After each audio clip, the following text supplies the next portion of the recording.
कौन से सब्जेक्ट के नोट्स बनना शुरू हुए हैं? एनवायरनमेंट की बन रहे हैं, हाईवे के बन रहे हैं? दोनों के पैरेलल बन रहे हैं, एनवायरनमेंट एंड हाईवे। चलो स्टार्ट करते हैं, विल कंटिन्यू। कल की क्लास में क्या डिस्कस किया था? कल की क्लास में हमने डिस्कस किया था ट्रैवर्स क्या होती है। तो traverse is a series of connected lines जिसकी लेंथ और डायरेक्शन हमें मेजर करनी होती है। फिर ट्रैवर्सिंग क्या होती है? ट्रैवर्सिंग वो प्रोसेस है जिसमें हम in series of connected lines की लेंथ और डायरेक्शन मेजर करते हैं। जब भी ट्रैवर्सिंग करते हैं उससे पहले 4 चीजें की जाती है। रेफरेंस किया जाता है, सर्वे स्टेशंस को मार्क किया जाता है, सर्वे लाइंस रन की जाती है और फिर उनकी लेंथ मेजर की जाती है और एंगुलर मेजरमेंट लिया जाता है। साउंड ब्रेक कर रही है। सर कल बहुत लैग हुआ था लास्ट पे। हाँ बेटा, नेट चला गया था इसलिए लैग हुआ था। अभी भी कोई बोल रहा है साउंड ब्रेक हो रही है? मनीष, अमित, यहाँ पर कंचन बोल रहा है या बोल रही है पता नहीं, साउंड ब्रेक हो रही है। मेरे हिसाब से होनी तो नहीं चाहिए, परफेक्ट अभी साउंड नहीं है ना, सही चल रही है। यहाँ पे स्पेशल क्लास में सही है। कंचन एक बार अपना रिफ्रेश करके देखना। हाँ, क्लियर है। तो हम जब भी ट्रैवर्सिंग करेंगे उससे पहले 4 चीजों की रिक्वायरमेंट होती है। रेकनेंस, फिर हम सर्वे स्टेशन मार्क करते हैं, फिर ट्रैवर्स लाइन को रन कराते हैं और बाद में फिर एंगुलर मेजरमेंट करते हैं और लीनियर मेजरमेंट करते हैं। जब भी आप ट्रैवर्स करोगे 2 तरह के ट्रैवर्स होंगे, एक ओपन ट्रैवर्स होगा, एक क्लोज ट्रैवर्स होगा। लीनियर मेजरमेंट करते हैं 3 तरीकों से। एक्यूमीटर है हमारे पास, ईडीएम है और चेन और टेप है। एंगुलर मेजरमेंट करते हैं with the help of theodolite. Requirement ये होती है ट्रैवर्सिंग में कि जो एक्यूरेसी है लीनियर मेजरमेंट में उतनी ही एक्यूरेसी मिले आपको एंगुलर मेजरमेंट में। थियोडोलाइट से एंगल मेजर करने के हमारे पास 4 तरीके हैं। 4 तरीके बताए थे। फ्री नीडल मेथड, इसमें हम मैग्नेटिक मेरिडियन स्टैब्लिश करेंगे हर एक स्टेशन पे और मैग्नेटिक बेरिंग निकालेंगे हर एक स्टेशन पे with the help of the magnetic meridian only. इसको हम बोलते हैं free needle method. Fast needle method में हम मैग्नेटिक मेरिडियन स्टैब्लिश करेंगे पहले स्टेशन पे और बाकी लाइनों की मैग्नेटिक मेरिडियन निकालेंगे with the help of the magnetic bearing of the first station only. इसको हम बोलते हैं फास्ट नीडल मेथड। नेक्स्ट हमने किया था मेथड ऑफ इंक्लूडेड एंगल। इसमें हम पहले स्टेशन पे मैग्नेटिक मेरिडियन को स्टैब्लिश करेंगे, मैग्नेटिक बेरिंग निकालेंगे, बाकी लाइनों की मैग्नेटिक बेरिंग निकालने के लिए इंक्लूडेड एंगल्स की मदद लेंगे। फिर हमारा चौथा मेथड था मेथड ऑफ डिफ्लेक्टेड एंगल। पहले स्टेशन पे मैग्नेटिक मेरिडियन को स्टैब्लिश करेंगे, पहली लाइन की मैग्नेटिक बेरिंग निकालेंगे और बची हुई लाइनों की मैग्नेटिक बेरिंग निकालेंगे with the help of deflected angle. 4 तरीके आपको बताए थे, दीज वर द 4 मेथड्स। फिर हमने ये डिस्कस किया था कि जब भी ट्रैवर्सिंग कंप्लीट हो जाएगी आप चेक लगाओगे, जो भी सम ऑफ मेजर इंटीरियर एंगल है वो थियोरेटिकल सम के बराबर होना चाहिए। अगर नहीं निकल के आता तो इसका मतलब एंगल मिसक्लोजर है। तो एंगल मिसक्लोजर अगर आती है आप करेक्शन लगाओगे, एडजस्टमेंट करोगे अगर वो परमिसिबल रेंज में है। अगर वो परमिसिबल रेंज में नहीं है आप अपना फील्ड वर्क रिपीट कर दोगे। परमिसिबल एंगल डिस्क्लोजर कितना होता है? के स्क्वायर रूट ऑफ एन होता है। के क्या होती है? के एक कांस्टेंट होती है, करती है लीस्ट काउंट ऑफ थियोडोलाइट के ऊपर। एन क्या होता है? Number of sides of traverse और एंगल्स। यहां तक की डिस्कशन हमने कल कर ली थी। Clear the discussion was being done. फिर हमने कल बात करी थी लैटिट्यूड और डिपार्चर की। लैटिट्यूड क्या होता है? लैटिट्यूड होता है orthographic projection of the line on north south axis. Positive कब होगा? जब नॉर्थ डायरेक्शन में होगी। नेगेटिव कब होगा? जब साउथ डायरेक्शन में होगी। अगर नॉर्थ डायरेक्शन में है इसको नॉर्थिंग बोल देते हैं, साउथ डायरेक्शन में इसको हम साउथिंग बोल देते हैं। डिपार्चर क्या होता है? Orthographic projection of the line on the axis perpendicular to north south axis और you can say east west axis. तो ये ऑर्थोग्राफिक प्रोजेक्शन है लाइन की किसके ऊपर? ईस्ट वेस्ट एक्सिस के ऊपर, या बोल सकते हो उस मेरिडियन के ऊपर जो परपेंडिकुलर है नॉर्थ साउथ के। तो नॉर्थ साउथ के परपेंडिकुलर क्या होता है? ईस्ट वेस्ट होता है। डिपार्चर पॉजिटिव कब कंसीडर करते हैं? जब ये ईस्ट साइड में हो। नेगेटिव कब करते हैं? जब ये वेस्ट साइड में, when it is on west side. फिर हमने बोला कि अगर आपके पास मेरिडियन अवेलेबल है, लैटिट्यूड होगा एल कॉस थीटा, डिपार्चर होगा एल साइन थीटा। क्लियर है चीज? अगर आप रिड्यूस बेयरिंग में डील कर रहे हो तो साइन खुद लगाने पड़ेंगे। होल सर्कल बेयरिंग में डील कर रहे हो विद साइन लैटिट्यूड और डिपार्चर निकल के आएगा। यहाँ तक की डिस्कशन हमने कर ली थी। अब till here the discussion was being completed. अब आज की जो आगे वाली डिस्कशन है उसको कंटिन्यू करेंगे। 12 तारीख से पहले करवा दीजिए क्योंकि यूके पीएससी का पेपर है। प्लेन टेबल तक तो पढ़ लिया है, उसके बाद नहीं पढ़ा। हाँ, मोस्ट प्रोबेबली हो जाएगा 12 तारीख, इस वाली 12 तारीख तक कि अगले महीने की 12 तारीख तक। इस महीने की 12 तारीख तक मुश्किल है, अगले महीने की 12 तारीख तक हो सकता है। चलो स्टार्ट करते हैं। यहाँ तक की डिस्कशन हमारी हो गई थी। अब नेक्स्ट टॉपिक पे चलते हैं। So next of the point of discussion is, अगला पॉइंट हमारा डिस्कशन का है। So next of the point of discussion is, ये हमारा नेक्स्ट पॉइंट है डिस्कशन का। So next of the point of discussion is consecutive and independent coordinates. Next of the point of discussion is consecutive and independent coordinates. अब ध्यान से सुनना क्या होता है। सिलेबस से कभी याद नहीं रहता कुछ। बेटा आकाश, आपको ये दिक्कत इसलिए आती है क्योंकि आप रिवीजन नहीं कर रहे हो। डेली खाना खाते हो, सांस लेते हो, वॉशरूम जाते हो, सोते हो, उठते हो, रोज रिवीजन होनी चाहिए। अगर ये चीज रोज करोगे, जब तक आपका एग्जाम क्लियर नहीं हो जाता, आपको ये प्रॉब्लम कभी नहीं होगी। ये प्रॉब्लम इसलिए हो रही है क्योंकि रिवीजन नहीं कर रहे हो आप। रिवीजन को अपने डेली रूटीन में इंक्लूड करो, ये प्रॉब्लम आपकी एलिमिनेट हो जाएगी। चलो हम मेन पॉइंट पे आते हैं। मेन पॉइंट क्या है हमारा? Consecutive and independent coordinate. पहले हम बात करते हैं किसकी? Consecutive coordinate. अब ध्यान से सुनना, कॉन्जिक्यूटिव कोऑर्डिनेट क्या होता है। Consecutive coordinate of the end point of a line is the coordinate with respect to the initial point. मैं फिर से रिपीट कर रहा हूँ। Consecutive coordinate of the end point of a line is the coordinate with respect to the initial. Consecutive coordinate हमेशा किसके respect में निकालोगे? इनिशियल पॉइंट के रिस्पेक्ट में निकालोगे। इसीलिए इसको डिपेंडेंट कोऑर्डिनेट भी बोला जाता है। इसीलिए इसको डिपेंडेंट कोऑर्डिनेट भी बोला जाता है। तो कॉन्जिक्यूटिव कोऑर्डिनेट किसी भी लाइन का आप निकालोगे, किसी भी पॉइंट का निकालोगे आप respect to the initial point. इस बात को समझने के लिए एग्जांपल लेते हैं। लेट अस सपोज हमारी अवर लाइन इज 1 2। 1 2 लाइन को मैं हाईलाइट कर देता हूँ। 1 2 लाइन को मैं हाईलाइट कर देता हूँ। 1 2 लाइन का एंड पॉइंट कौन सा है? 1 2 लाइन का एंड पॉइंट है 2। तो मुझे क्या निकालने हैं? कॉन्जिक्यूटिव कोऑर्डिनेट निकालने हैं पॉइंट 2 के। कॉन्जिक्यूटिव कोऑर्डिनेट निकालने हैं पॉइंट 2 के। ये आप किसके रिस्पेक्ट में निकालोगे? ये आप किसके रिस्पेक्ट में निकालोगे? ये आप निकालोगे with respect to the initial point. Initial point कौन सा है? 1 2 लाइन।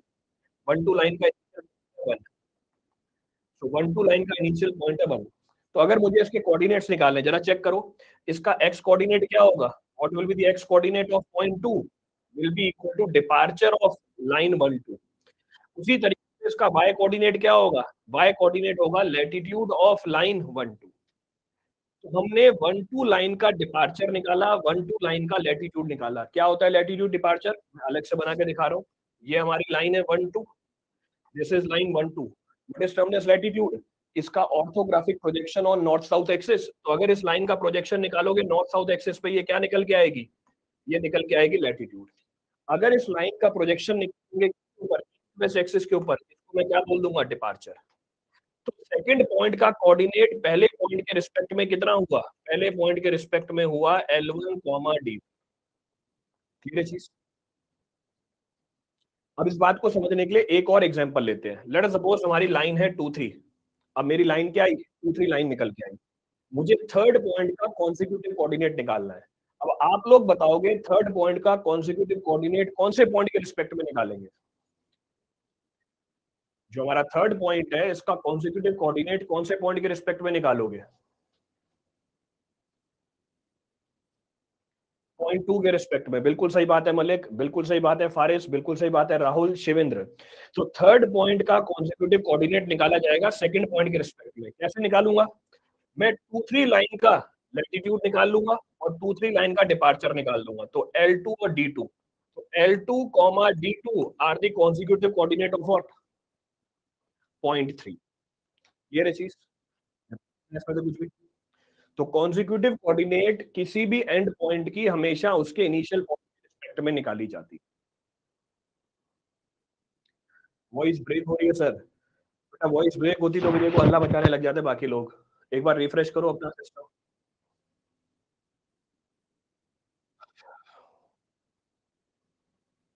क्लियर है? वॉइस ब्रेक हो रही है सबकी? ठीक है। यहाँ पे राहुल बोल रहा है ठीक है, तुम बोल रहे हो ब्रेक हो रही है। भाई क्या चक्कर है वॉइस का?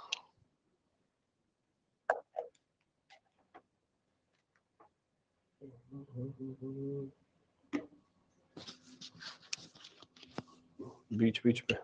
चलो ठीक है, चले आगे। चलो आगे बढ़ते हैं। So will continue. नेक्स्ट हम बात करते हैं किसकी? नेक्स्ट हम बात करते हैं इंडिपेंडेंट कोऑर्डिनेट्स की। नेक्स्ट हम बात करेंगे किसकी? इंडिपेंडेंट कोऑर्डिनेट्स की। अब इंडिपेंडेंट कोऑर्डिनेट्स क्या होता है?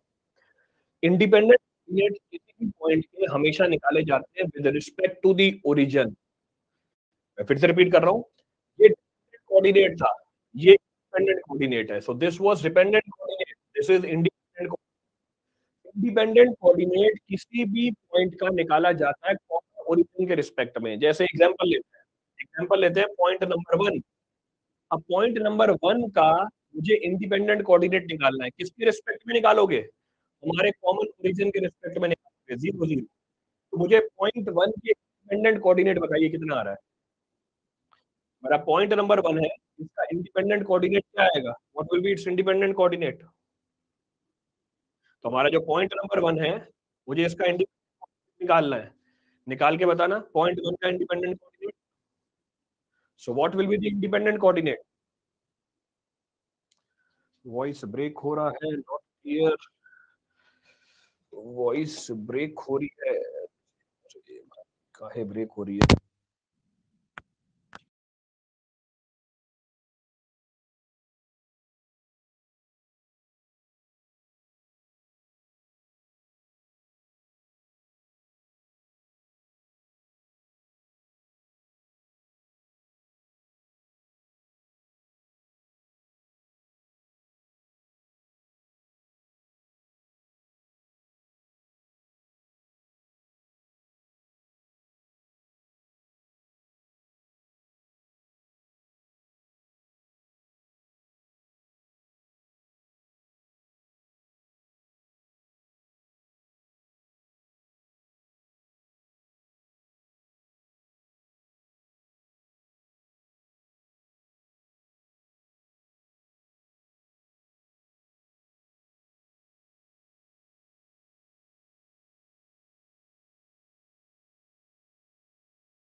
ठीक है सर, सब कुछ मेरे यहाँ पे बंद हो गया था ना।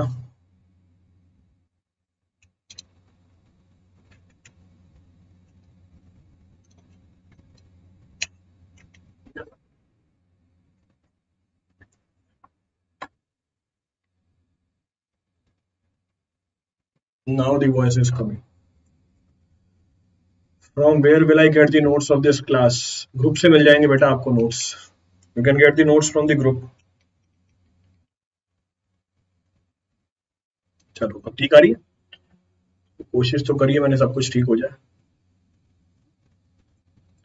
चलो ठीक है, कंटिन्यू करते हैं। सही है, लेट्स कंटिन्यू। अच्छा, यहाँ पे आपको एक रिलेशनशिप बतानी है, जरा चेक करो। क्या आप मुझे x2 को x1 के टर्म में कैलकुलेट करके दे सकते हो? बिल्कुल कैलकुलेट कर सकते हैं, जरा चेक करो। x2 is equal to x1 plus departure of line 1 2। तो x2 is equal to x1 plus departure of line 1 2। चलो ये बात समझ में आती है? चलो ठीक है, ये बात समझ में आती है। अच्छा, x2 क्या था हमारा? What was x2? जो x2 निकाला ये हमारा x1 है प्लस डिपार्चर ऑफ लाइन 1 2 है। इस बात का मतलब क्या हुआ? इस बात का मतलब ये हुआ कि अगर आपको किसी भी पॉइंट का क्या निकालना है, अगर आपको किसी भी पॉइंट का डिपार्चर निकालना है तो आप डिपार्चर ऐड कर दो किसका, स्टार्टिंग पॉइंट का। सर आप दिख नहीं रहे हैं, वॉइस ब्रेक हो रहा है जब आप व्हाइट बोर्ड की तरफ टर्न करते हैं। बेटा ऐसे करोगे तो क्लास ही नहीं होगी। You are not visible. अब मैं विजिबल क्यों नहीं हूँ भाई?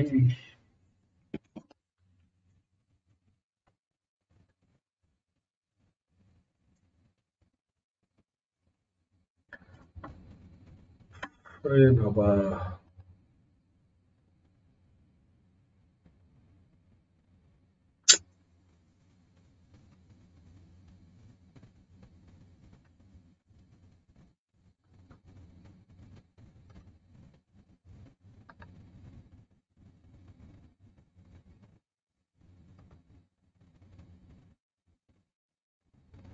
Sir you are not visible.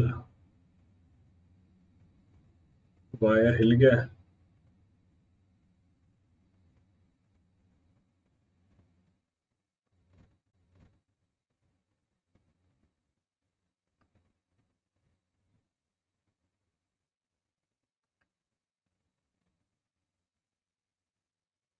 Audio clear है बट वीडियो नहीं आ रही है अभी।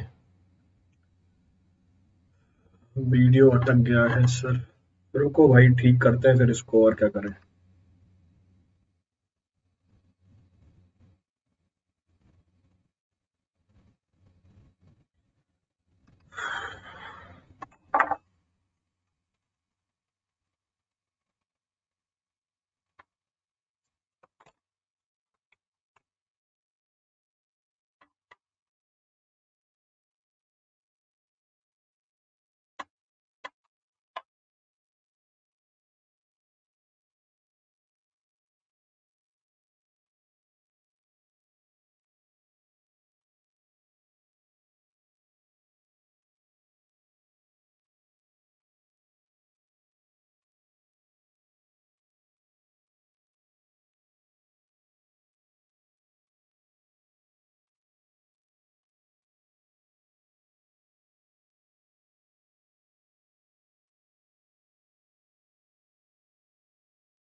रविंद्र यार वीडियो नहीं आ रहा।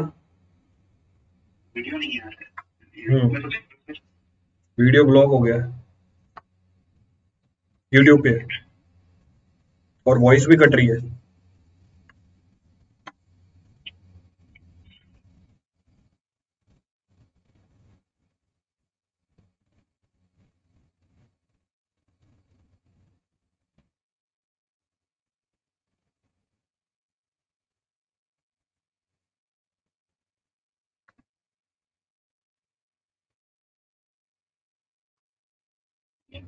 ये रोज रोज क्यों इशू आ रहा है?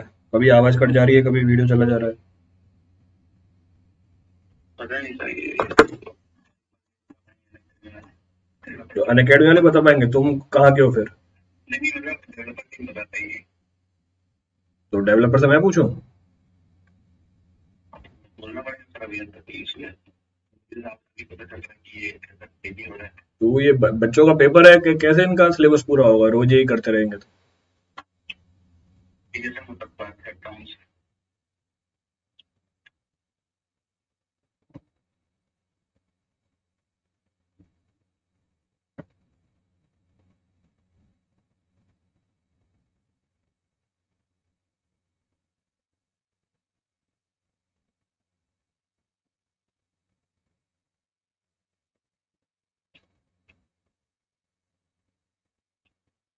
अभी ठीक आ रही है।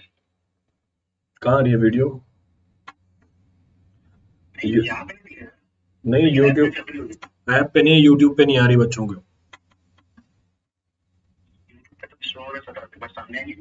मैं सामने ही खड़ा हूँ भाई।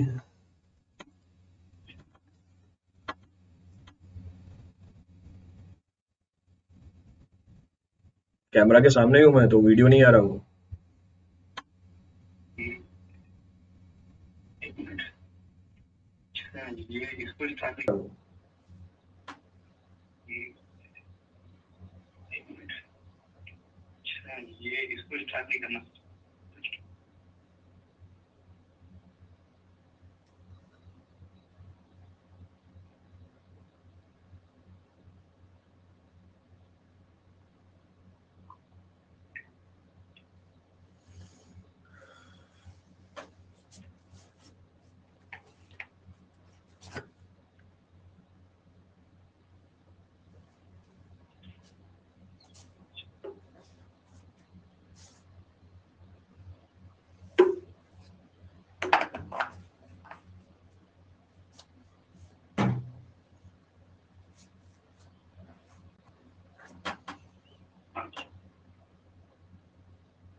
ठीक है,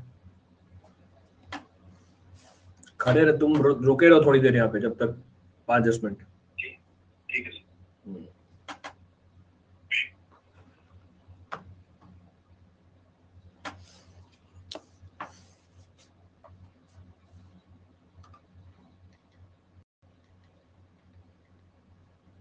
चलो आ गई वीडियो।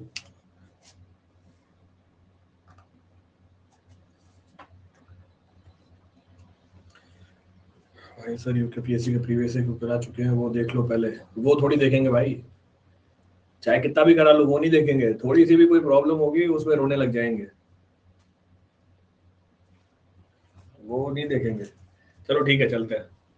तो हम डिस्कशन क्या कर रहे थे? हम डिस्कशन कर रहे थे कॉन्जिक्यूटिव कोऑर्डिनेट और इंडिपेंडेंट कोऑर्डिनेट के बीच में क्या डिफरेंस होता है। इंडिपेंडेंट कोऑर्डिनेट किसी भी पॉइंट का आप निकालते हो with respect to common origin, और हमारा जो कॉन्जिक्यूटिव कोऑर्डिनेट होता है वो निकलता है with respect to the previous point, वो पहले पॉइंट के रिस्पेक्ट में निकलता है। तो यहाँ तक की डिस्कशन हमने कर ली थी। अब till here the discussion was being carried out. Next point of reference. ये सब दिक्कत के कारण बहुत लोग चले जाते हैं, तो भाई अब इस पर मैं क्या करूँ यार? अब यहीं पे डिफरेंस देख लो। दिक्कतें जैसे आपको है, दिक्कतें मेरे को है, और मेरे को आपसे ज्यादा दिक्कतें हैं। मेरे को तो पढ़ाना भी है, मेरी सारी कॉन्सेंट्रेशन चले जाती है, तो मेरे को आपसे ज्यादा दिक्कतें हैं, और मैं फ्री में पढ़ा रहा हूँ, और ये तो मैं फ्री में पढ़ा रहा हूँ, उसके बाद भी मैं खड़ा हूँ, और जो पढ़ रहा है वो चला जाता है। अब देख लो भैया, जिस चीज की जरूरत है पेपर क्लियर करने के लिए वही नहीं है। सबसे पहले तो मेरे को भागना चाहिए, जैसे ही दिक्कत आए, माइक खराब हो जाए मैं भाग जाऊं, वीडियो खराब हो जाए मैं ही भाग जाऊं, नेट चला जाए मैं सबसे पहले भागूं, क्योंकि मुझे तो पढ़ाना है, आपको तो पढ़ना है। तो भाग कौन रहा है यहाँ पे? चलो आगे बढ़ते हैं। तो अगर हम x2 निकालें, तो x2 is equal to x1 plus d1। अब x2 क्या है? What is x2? x2 is the departure of point 2। तो x2 क्या लिखा हुआ है यहाँ पे? x2 हमारा लिखा हुआ है डिपार्चर किसका? पॉइंट 2 का। तो ये हमारा डिपार्चर है पॉइंट 2 का। सो डिपार्चर ऑफ पॉइंट 2, तो डिपार्चर ऑफ पॉइंट 2 किसके बराबर है ये? This is equal to what? ये departure of starting point. Departure of starting point कौन सा है हमारा? Departure of starting point. So this is departure of starting point D. और ये d1 क्या है? What is d1? What is d1? It is the algebraic summation of the departure up to that point.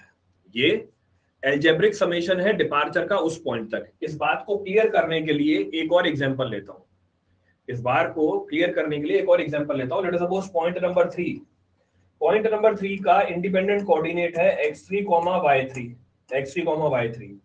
तो अगर मैं x3 की value निकालना चाहूं, x3 की वैल्यू निकालना चाहूं, x3 किसके बराबर है? x3 is equal to what? x3 is equal to x1.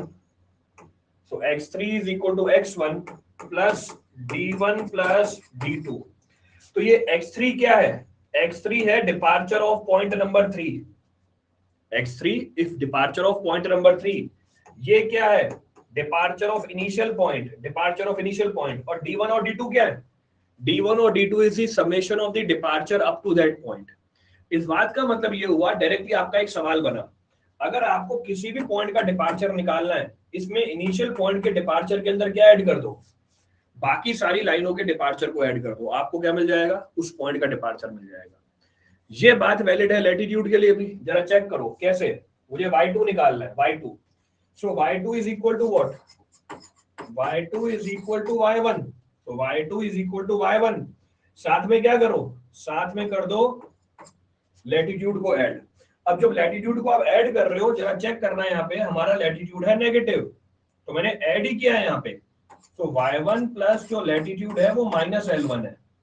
इसका मतलब अगर आपको लैटिट्यूड निकालना है किसी भी पॉइंट का, this is equal to latitude of the initial point plus summation of the latitude till that point. उस पॉइंट तक के लैटिट्यूड को क्या कर दो, आप ऐड कर दो, तो एक रिलेशनशिप निकल के आ गई। This is the relationship that we have derived.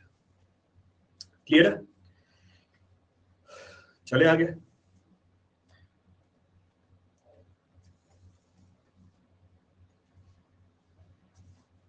Shall we continue? भाई तुम मिनिमाइज क्यों जाते हो?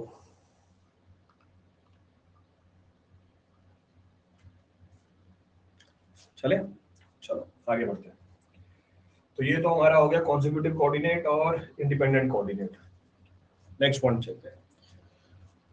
Quick revision course, revision classes are enough for preparing state exams or we need to learn from an academy subscription? बेटा मेरा कोई सा भी कोर्स देखो, वो किसी भी एग्जाम के लिए सफिशिएंट है, प्रोवाइडेड आप पढ़ने वाले बनो।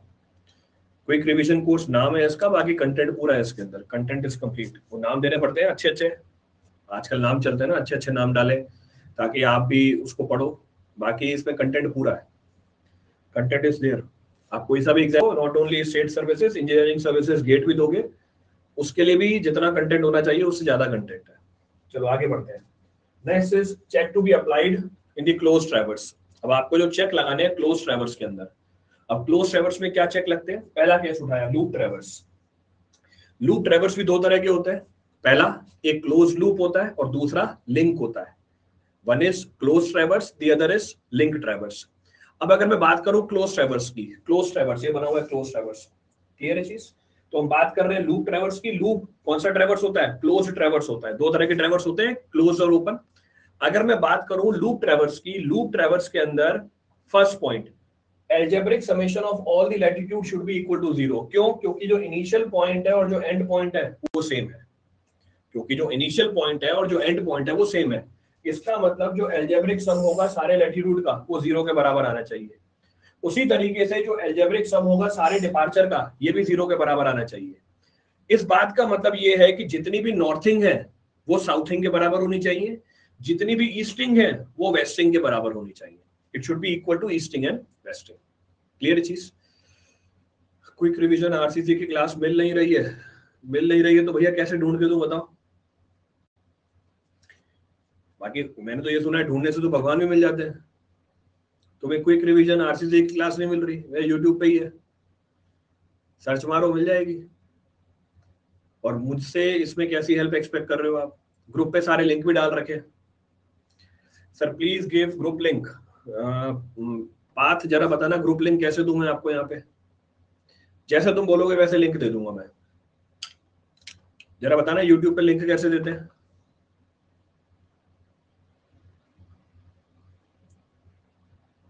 लिंक है मेरे पास, कैसे दूं बताना। जब ऑडियो वीडियो सब सही रहता है तो ऐसे टाइम पास करने लोग आना, बिल्कुल ऐसे ही होता है। चलो आगे बढ़ते हैं। So in loop traverse what is the check to be applied? Summation of latitude and summation of departure must be equal to 0। अगर आपका लिंक ट्रैवर्स है, लिंक ट्रैवर्स भी क्या होता है हमारा? क्लोज ट्रैवर्स ही होता है। लिंक ट्रैवर्स भी क्लोज ट्रैवर्स ही होता है। फर्क बस ये है कि यहाँ पर जो हमारा इनिशियल पॉइंट है और जो एंड पॉइंट है ये सेम नहीं होता। इसमें इनिशियल पॉइंट और एंड पॉइंट हमें पता रहता है पर ये सेम नहीं होता। देखो ए पॉइंट और ई पॉइंट सेम नहीं है पर इनकी लोकेशन हमें नोन होती है। Its location is known to us. तो यहाँ पर आपको क्या चेक लगाना है? यहाँ पे आपको ये चेक लगाना है that summation of the latitude, अगर आप सारी लाइनों के लैटिट्यूड का समेशन करोगे ये किसके बराबर होगा? This will be equal to difference of the latitude of the final and the initial point. जो फाइनल और इनिशियल पॉइंट का जो लैटिट्यूड है इसका डिफरेंस आपको summation of all the latitudes के बराबर मिलेगा।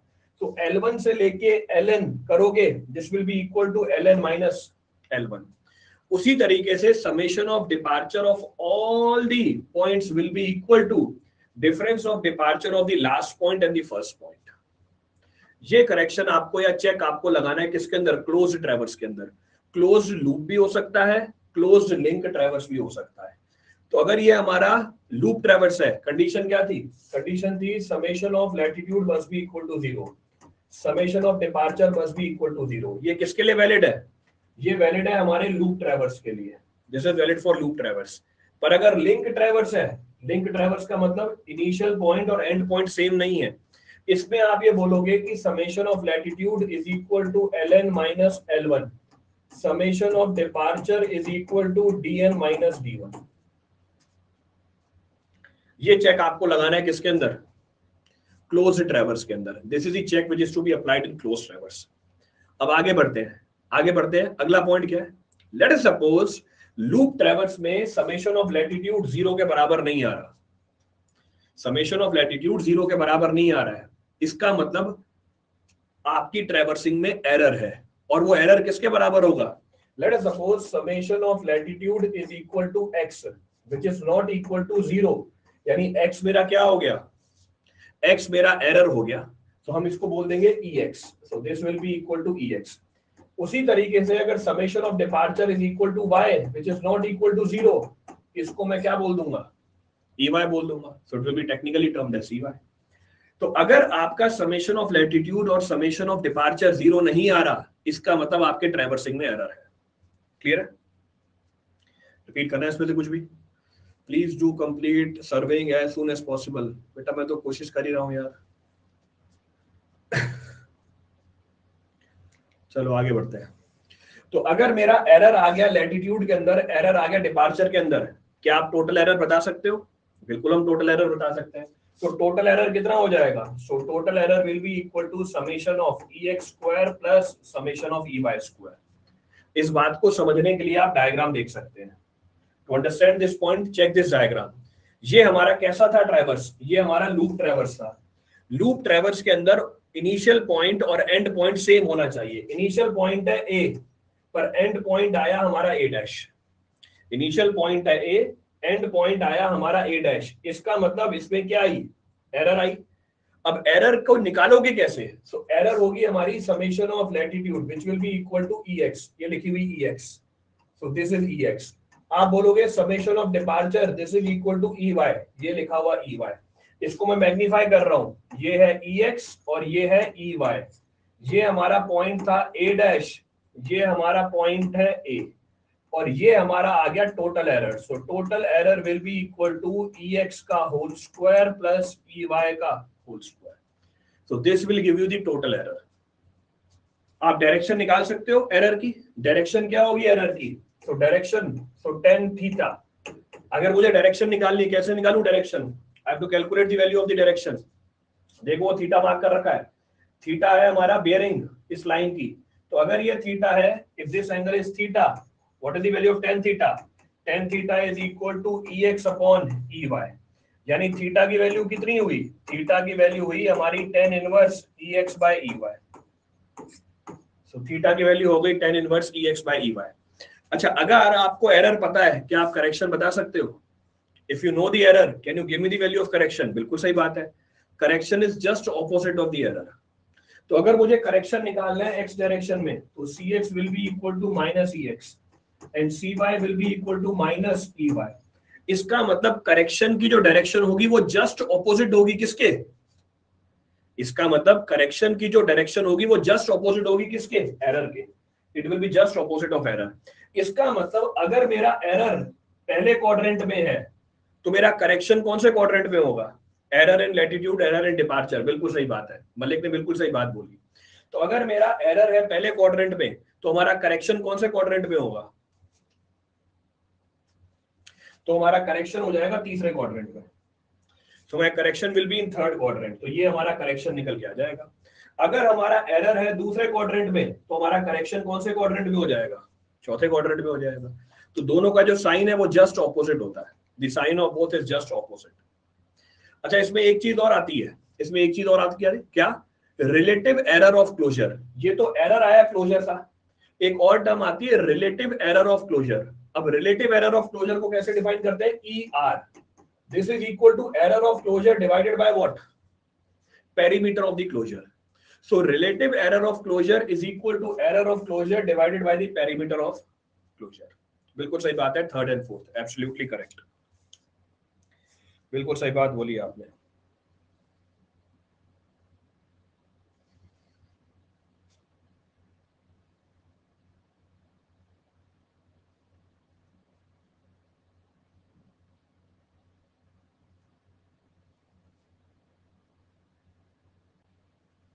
क्लियर है?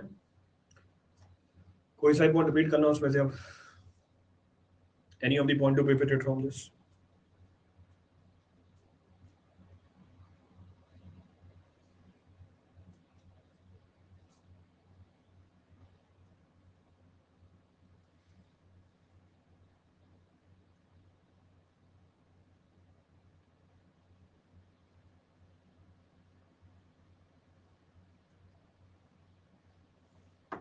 क्लियर है पूरी कहानी? सब जगह डाउट क्लियर करो, 2 डाउट यहाँ पे, 1 डाउट यहाँ पे। चले आगे, चलो चलो। अब जब हमारा एरर आ गया, when the error is there, अब बात आती है एडजस्टमेंट की, how to carry out the adjustment. अब जब एरर आ गया, मुझे इसको एडजस्ट करना है। लास्ट रिलेटिव एरर लास्ट मैंने आपको ये बताया, relative error of closure. Relative error of closure is equal to error of closure divide by the perimeter of the closure. जो भी आपने एरर कैलकुलेट किया उसको डिवाइड कर दो किससे? पेरीमीटर से। और ये एरर कैसे निकाला था आपने? Square root of EX square plus EY square. Pen मोटी हो गई, थोड़ी छोटी करो और कलर येलो कर दो। ये जो रिलेटिव एरर ऑफ क्लोजर होता है, ये हमारी एक्यूरेसी डिसाइड करने में हेल्प करता है। रिलेटिव एरर ऑफ क्लोजर को रिलेटिव एक्यूरेसी भी बोला जाता है, या डिग्री ऑफ एक्यूरेसी भी बोला जाता है। रिलेटिव एरर ऑफ क्लोजर को रिलेटिव एक्यूरेसी भी बोला जाता है, या डिग्री ऑफ एक्यूरेसी भी बोला जाता है। दोनों में से कोई सी भी एक चीज बोल सकते हो। अब जब आपने ये एरर निकाल लिया, once you have found the error, अब हमें इसको एडजस्ट करना है। अच्छा, ये एडजस्टमेंट कब की जाती है? ये एडजस्टमेंट तब की जाती है जब हमारा एरर परमिसिबल लिमिट में हो। और परमिसिबल लिमिट कितनी है इस एरर की? Permissible limit of the error is equal to k square root of n। अब सवाल ये है कि आप ये एडजस्टमेंट कैसे करते हो? ये एडजस्टमेंट करने के 4 तरीके हमारे पास। ये एडजस्टमेंट करने के 4 तरीके हमारे पास, चारों तरीके ध्यान से सुनना। पहला तरीका, the first of the method is arbitrary method. पहला जो तरीका है वो आर्बिट्री मेथड है। जैसा इसका नाम है वैसे ही इस मेथड में हम अप्रोच यूज करेंगे। इस मेथड में जो हमारा सर्वेयर है अपनी मर्जी से एरर को एडजस्ट कर देता है। मतलब किसी भी ट्रैवर्स लाइन में वो कितने भी एरर को एडजस्ट कर सकता है अपनी मर्जी से। किसके बिहाफ पे? डिफिकल्टी इन ऑब्जर्वेशन के बिहाफ पे। जिस लाइन की ट्रैवर्सिंग में डिफिकल्टी ज्यादा हुई, यानी उसमें एरर ज्यादा होगा, तो वो ज्यादा एरर उसमें एडजस्ट कर देगा। जो लाइन उसने आसानी से मेजर कर ली, यानी उसकी लेंथ और एंगल आसानी से मेजर कर लिया, उस लाइन के एडजस्टमेंट में वो एरर कम इंड्यूस करेगा। तो आर्बिट्री मेथड में सर्वेयर अपनी मर्जी से डिसाइड करता है कि कौन सी लाइन में कितना एरर एडजस्ट होगा, किस बिहाफ पे? इस बिहाफ पे कि ट्रैवर्सिंग करने में उसको कितनी मुश्किल हुई।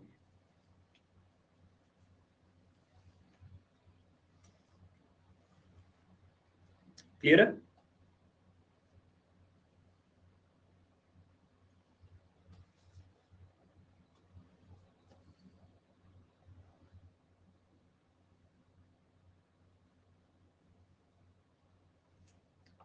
एक्सपीरियंस ऑफ द सर्वेयर पे डिपेंड करेगा। बिल्कुल सही बात है captain Jack Sparrow, absolutely correct. तो पहला मेथड क्या है हमारा? आर्बिट्री मेथड है।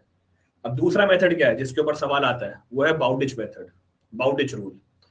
अब इस मेथड के अंदर हम एप्लीकेशन लगाएंगे कि जो लीनियर और एंगुलर मेजरमेंट है उनमें सेम प्रिसीजन थी। जो बाउडिच मेथड है वो ये बोलता है कि जो लीनियर मेजरमेंट है और जो एंगुलर मेजरमेंट है वो सेम एक्यूरेसी से हुई। ये जो मेथड है इसको हम कंपास रूल भी बोलते हैं। तो इस मेथड को और क्या बोला जाता है? इस मेथड को कंपास रूल भी बोला जाता है। So this method is also termed as compass rule. इस मेथड के अंदर हम बोलेंगे कि जो हमारा जो एरर है, हमारा जो एरर है लीनियर मेजरमेंट में, वो लाइन की लंबाई के ऊपर डिपेंडेंट है। और हमारा जो एरर है एंगुलर मेजरमेंट में, वो लाइन की लंबाई के इनवर्सली प्रोपोर्शनल है। मैं दोबारा रिपीट कर रहा हूं, जितनी लंबी लाइन होगी उतना ज्यादा एरर होगा लेंथ मेजर करने में। जितनी लंबी लाइन होगी उतना एक्यूरेटली आप एंगल मेजर कर लोगे, यानी एंगुलर मेजरमेंट में जो एरर है उसके चांसेस क्या हो जाएंगे? कम हो जाएंगे। तो बाउडेज रूल ये बोलता है कि जो एरर है लेंथ मेजर करने में वो directly proportional to square root of L है, और जो हमारी एरर है एंगुलर मेजरमेंट में वो डायरेक्टली नहीं, inversely proportional to square root of L है। तो ये हमारा होता है Bowditch rule. So this is technically termed as Bowditch rule.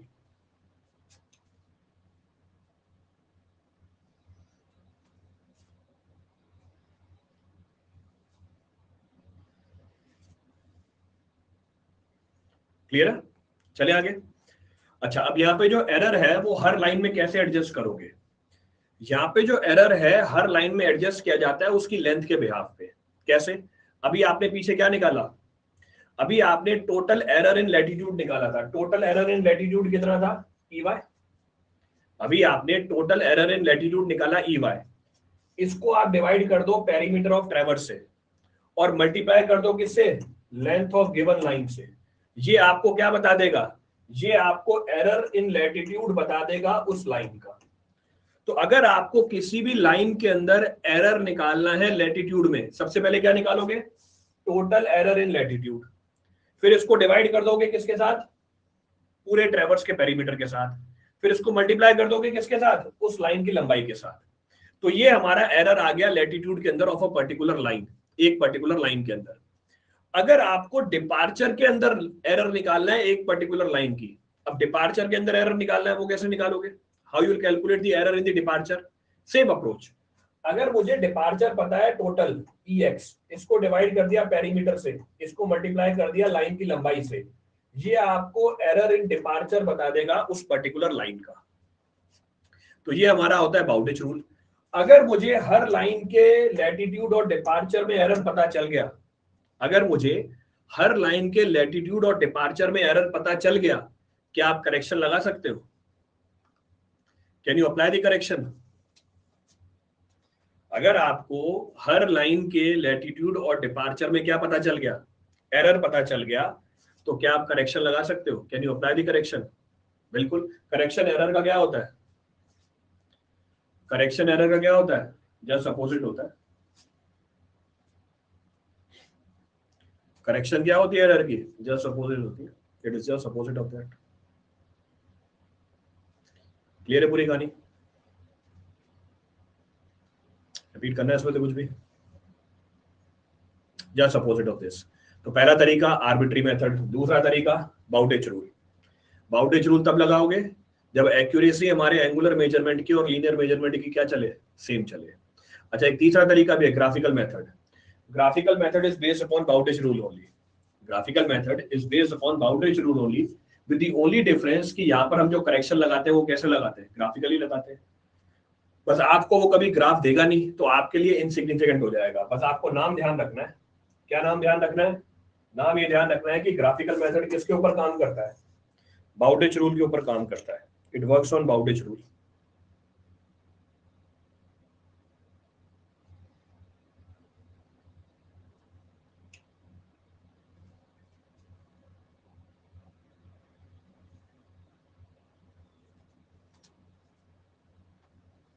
Clear है? चले, चौथा रूल एडजस्टमेंट का, fourth rule of adjustment is transit rule. अब ट्रांजिट रूल कब लगाते हैं?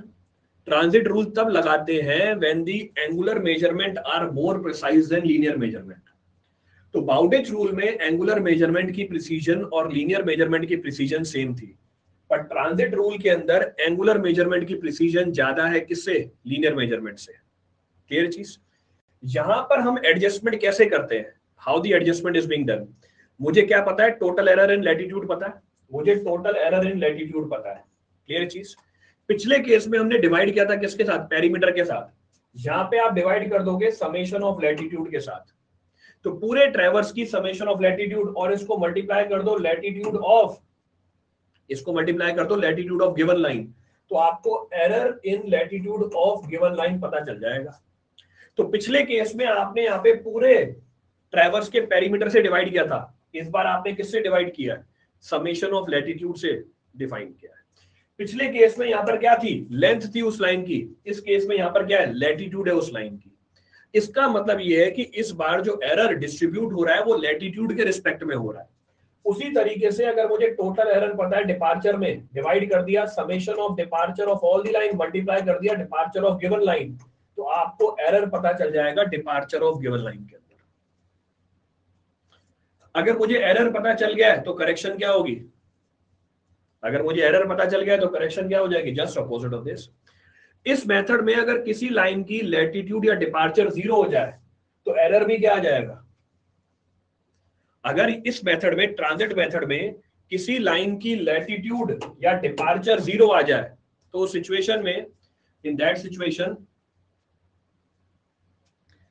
Error will come out to 0, तो करेक्शन भी कितनी हो जाएगी? तो करेक्शन भी 0 हो जाएगी। अच्छा, ध्यान रखना है यहाँ पे, take proper care of this. क्या ध्यान रखना? यहाँ पे आपको न्यूमेरिकल वैल्यू डालनी है डिपार्चर की, न्यूमेरिकल वैल्यू डालनी है लैटिट्यूड की। So take proper care, you have to use numerical value of departure, numerical value of latitude.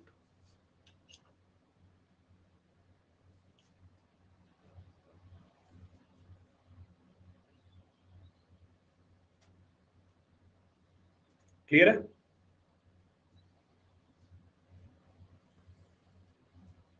चलिए आगे।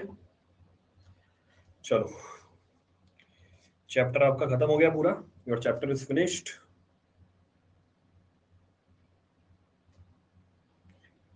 चैप्टर फिनिश हो गया। अब करते हैं सवाल। चलो फटाफट सवाल करके दो।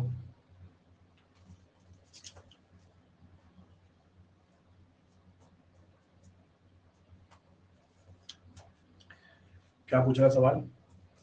In any closed traverse, if the survey work is error free, if the survey work is error free, then algebraic summation of all the latitude should be equal to 0. Algebraic summation of all the departure should be equal to 0. Closed traverse. The sum of the northing should be equal to the sum of the southing. जरा बताना कौन सी sum of the northing should be equal to sum of the southing.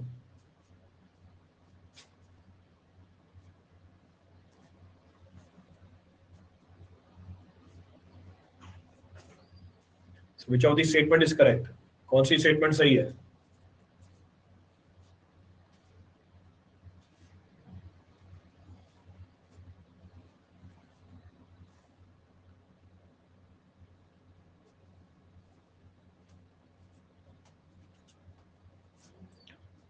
So which of these statement is correct?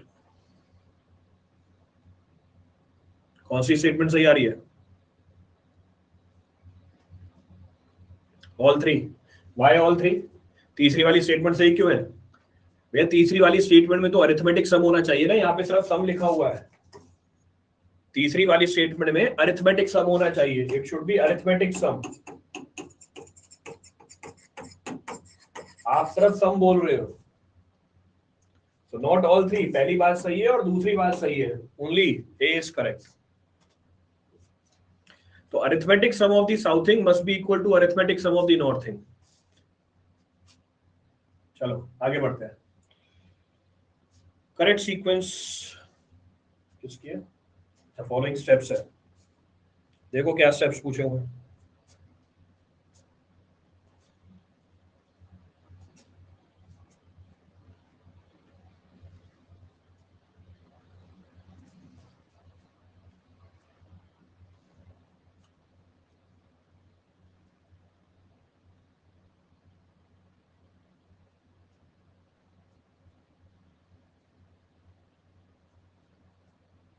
कितनी value आ रही है?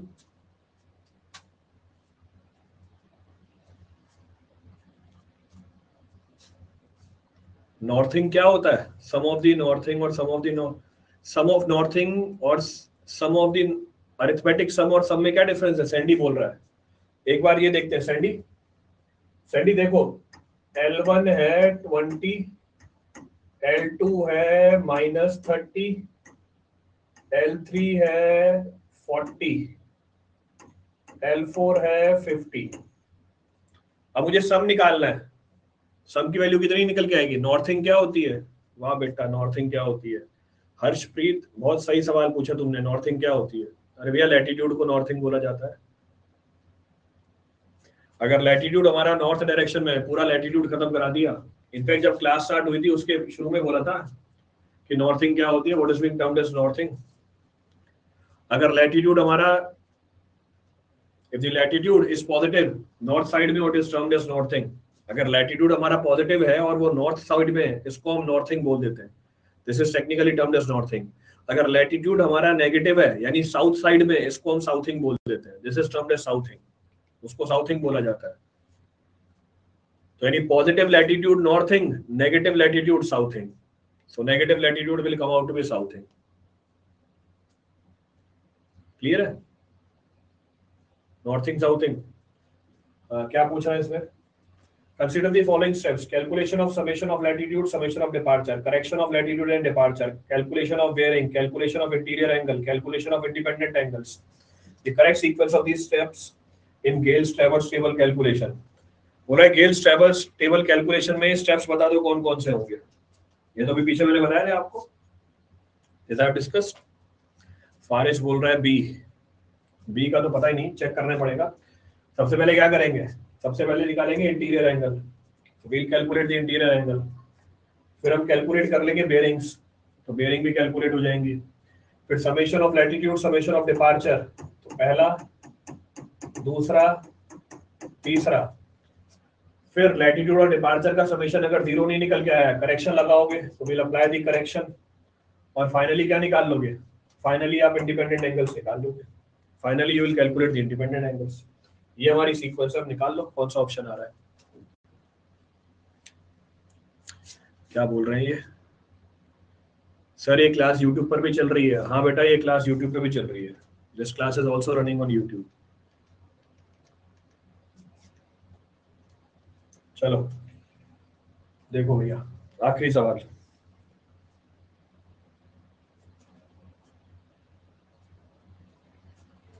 Check the last problem.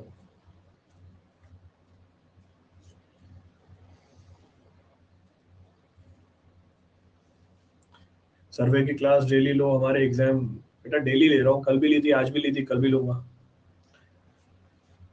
बाकी कभी कभी possible नहीं हो पाता तो नहीं लेता भाई. चलो कैलकुलेट करते हैं.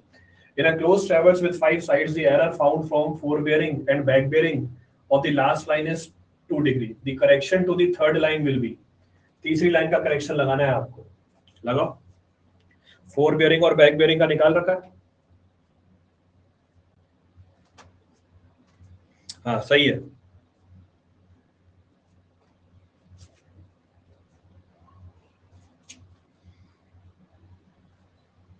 कितनी वैल्यू आ रही है? स्टैंडर्ड सवाल है तो डायरेक्टली निकाल सकते हो.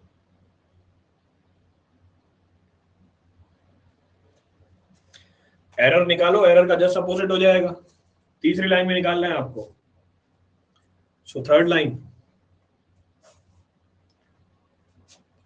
तीसरी लाइन के अंदर निकालना है आपको. टोटल 5 है साइड, इसके अंदर इक्वली डिवाइड हो जाएगा सब में. हाँ तो सही है, इक्वली डिवाइड हो जाएगा. सही है, एब्सोल्युटली करेक्ट. सो 2 डिग्री है, तीसरी लाइन में निकालना है. टोटल 5 साइड्स है तो इक्वली डिवाइड हो जाएगा. देखो कितनी वैल्यू आ रही है. चेक कर लो कितना रिजल्ट आ रहा है. What is the value coming out?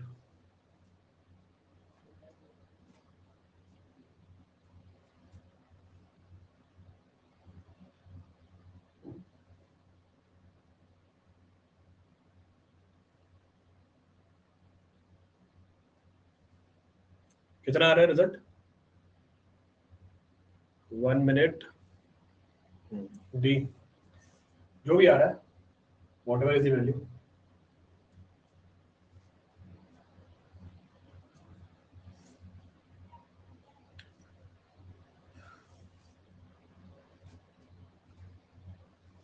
ठीक है, जो भी कैलकुलेट कर लो सेकंड्स के अंदर. You can calculate them in seconds also.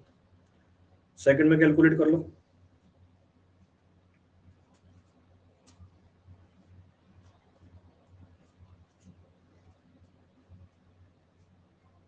चलो ठीक है, जो भी आ रहा है. चलिए, थैंक यू एवरीवन. नोट्स में ग्रुप के ऊपर शेयर कर दूंगा. Notes I share on the group, आप वहां से उठा सकते हो. कल नया चैप्टर चालू करेंगे. Tomorrow I will start with the new chapter. अभी के लिए सफिशिएंट है ये. चलिए, थैंक यू एवरीवन.